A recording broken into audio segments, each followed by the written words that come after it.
So even if you ask them that, why don't you rest a little bit? If they say, okay, I will rest for 8 hours, I will sleep for 8 hours, and then I will meditate for 15 minutes, and then I will do this.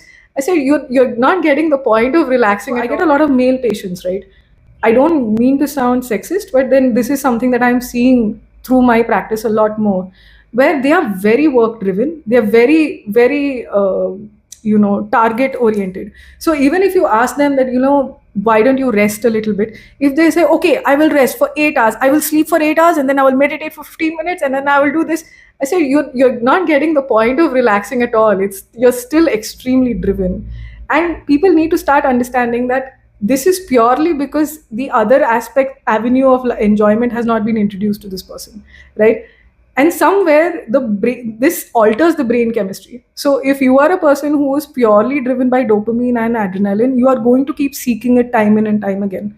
So you are basically exercising only one muscle and only strengthening that one muscle. And then, for example, when we speak to our patients with poor posture, right, the front of our body is far stronger than the back.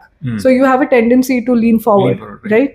And that is what is essentially happening. So we are only making the intellect strong. So we are only leaning towards intellectual. Using our frontal lobe to. Exactly. So we are only leaning towards intellectual activities to help us in every avenue, right? What we ideally should be doing is giving it a break and then start strengthening the back muscles.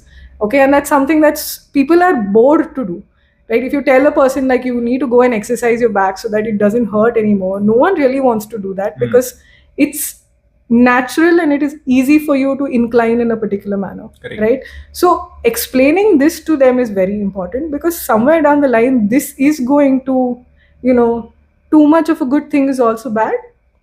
So only utilizing your intellect and relying predominantly on it is going to backfire, and you can see it happening, right? You can see that burnout is one of the main things. Like, people have come up with these new terms called as decision fatigue, where they just keep going through so many decisions in a day that they're not able to do any more intellectual activities towards the end of the evening.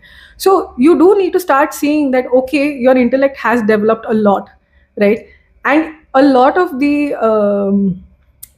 a lot of the solutions are also based on reducing the intellectual activities. What you want to do is to stop paying attention to this and start paying attention to the different other areas of your brain.